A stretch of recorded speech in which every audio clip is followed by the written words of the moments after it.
एक credit card का bill दूसरे क्रेडिट कार्ड से भरना, ये सवाल ना हर किसी के दिमाग में कभी ना कभी जरूर आता है। सोशल मीडिया पर, दोस्तों के बीच, हर जगह इसकी बात होती है। और सच कहूं तो इसे लेकर कंफ्यूजन भी बहुत है। तो चलिए आज इस पूरी कहानी का सच जानते हैं और इस कंफ्यूजन को हमेशा के लिए खत्म करते हैं। तो सीधा सवाल यही है, क्या इंडिया में एक क्रेडिट कार्ड से दूसरे का बिल पेमेंट हो सकता है? मतलब क्या ये पॉसिबल है? कई लोगों को लगता है हाँ, इसके तो कई जुगाड़ हैं, पर असल में कहानी क्या है?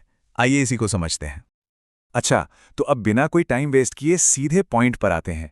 बैंकिंग रूल्स के हिसाब से ना इसका एक बहुत ही क्लियर ऑफिशियल जवाब है, और ये जवाब शायद आपको थोड़ा चौंका दे। जवाब है नहीं। जी हाँ, बिल्कुल सही सुना। इंडिया में आप डायरेक्टली क्रेडिट कार्ड से दूसरे का बिल पे नहीं कर सकते। अब ये सुनकर थोड़ा अजीब लग सकता है कि भाई ऐसा क्यों? बैंकिंग रूल्स ऐसा करने क्यों नहीं देते? इसके पीछे एक बहुत बड़ी वजह है। तो ऐसा क्यों? वजह है हमारी अपनी सेफ्टी। सबसे बड़ा कारण है लोगों को एक कभी ना खत्म होने वाले कर्ज के जाल में फंसने से बचाना।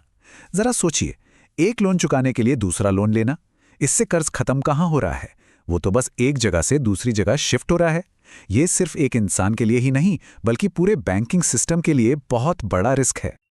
लेकिन कहानी यहां खत्म नहीं होती।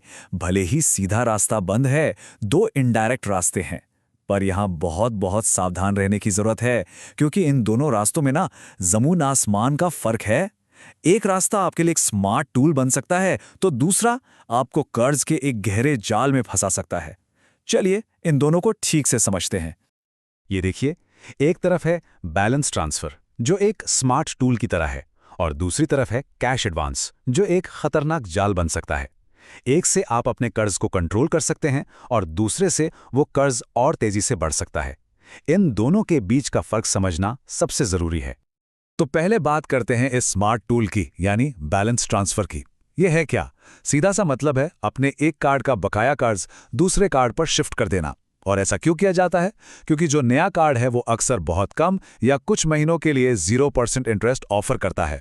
मतलब नया बैंक पुराने बैंक का बिल चुका देता है और आपका लोन एक बेहतर इंटरेस्ट रेट पर आ जाता है। ये कर्ज मैनेज करने का एक स्मार्ट और सेफ तरीका है। अब आते हैं उस जाल पर, यानी कैश एडवांस। देखिए, फाइनेंशियल एक्सपर्ट्स साफ साफ चेतावनी देते हैं कि इसे बस एक इमरजेंसी ऑप्शन ही मानना चाहिए और कुछ नहीं। इसका मतलब है क्रेडिट कार्ड से कैश निकालना ताकि दूसरे कार्ड का बिल भरा जा सके। सुनने में तो बड़ा आसान लगता है ना? पर इसकी कीमत बहुत भारी पड़ सकती है।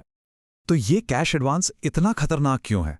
सबसे पहली बात, जिस सेकंड आप एटीएम से पैसा निकालते हैं, उसी सेकंड से उस पर भारी भरकम ब्याज लगना शुरू हो जाता है। कोई छूट नहीं। दूसरी चीज, इसमें आपको कोई इंटरेस्ट फ्री ग्रेस पीरियड नहीं मिलता, जो नॉर्मल कार्ड स्वाइप पर मिलता है। और तीसरा, कैश निकालने पर एक तगड़ी फीस भी लगती है। ये सब मिलकर कर्ज को रॉकेट की स्पीड से बढ़ा सकते हैं। सोचिए, सिर्फ 10,000 रुपये निकालने पर भी ब्याज और फीस मिलाकर पहले ही महीने में सैकड़ों रुपए ज्यादा देने पड़ सकते हैं। अच्छा, ये तो हुई हमारी बात, पर जब हम ये सब करते हैं तो हमारा बैंक इसे किस नज़र से देखता है? क्योंकि उनकी नज़र हमारी हर फाइनेंशियल आदत पर होती है। बैंक ना हमारे हर ट्रांजैक्शन को मॉनिटर करते हैं। वो लगातार ये समझने की कोशिश करते हैं कि कोई अपने पैसों को कैसे मैनेज कर रहा है। क्या बिल टाइम पर भरे जा रहे हैं? क्या क्रेडिट लिमिट बार बार पूरी इस्तेमाल हो रही है? इन्हीं सब बातों से वो तय करते हैं कि एक कस्टमर के तौर पर कोई कितना रिस्की है। और ये देखिए, हाई रिस्क कस्टमर बनने का रास्ता कैसा होता है। पहला कदम, बिल भरने के लिए कैश एडवांस का इस्तेमाल। दूसरा, बार बार एक कार्ड से दूसरे कार्ड में बैलेंस घुमाते रहना। और तीसरा, अपनी क्रेडिट लिमिट को हमेशा लगभग पूरा इस्तेमाल करना। जब बैंक इस तरह का पैटर्न देखता है ना, तो वो आपको एक रिस्की कस्टमर की कैटेगरी में डाल देता है, और इसके नतीजे काफी सीरियस हो सकते हैं।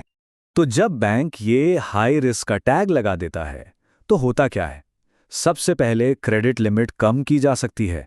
दूसरा, कोई नया लोन अप्लाई करने पे वो रिजेक्ट हो सकता है। और शायद सबसे बुरा, आपके मौजूदा इंटरेस्ट रेट्स को बढ़ाया जा सकता है। मतलब आपका कर्ज और भी ज्यादा महंगा हो जाएगा। तो अब सवाल ये है कि इन सब चीजों से कैसे बचा जाए, अपनी फाइनेंशियल हेल्थ को कैसे प्रोटेक्ट किया जाए, अच्छी क्रेडिट आदतें कैसे बनाई जाएं। ये कुछ सिंपल डूज एंड डोंट्स हैं। अगर पैसों की थोड़ी तंगी है, तो कैश एडवांस की तरफ भागने के बजाय बैलेंस ट्रांसफर के अच्छे ऑफर्स देखिए। अपने बिल हमेशा हमेशा टाइम पे भरिए, भले ही बैलेंस ट्रांसफर क्यों ना किया हो, और कोशिश कीजिए कि क्रेडिट लिमिट का 90% से ज़्यादा कभी इस्तेमाल ना हो। ये छोटी छोटी आदतें हैं, पर इनसे बहुत बड़ा फर्क पड़ता है।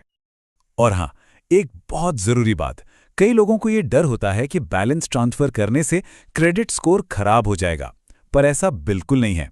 अगर बैलेंस ट्रांसफर करने के बाद नए कार्ड का बिल टाइम पर चुकाया जाता है, तो क्रेडिट स्कोर को कोई नुकसान नहीं पहुंचता।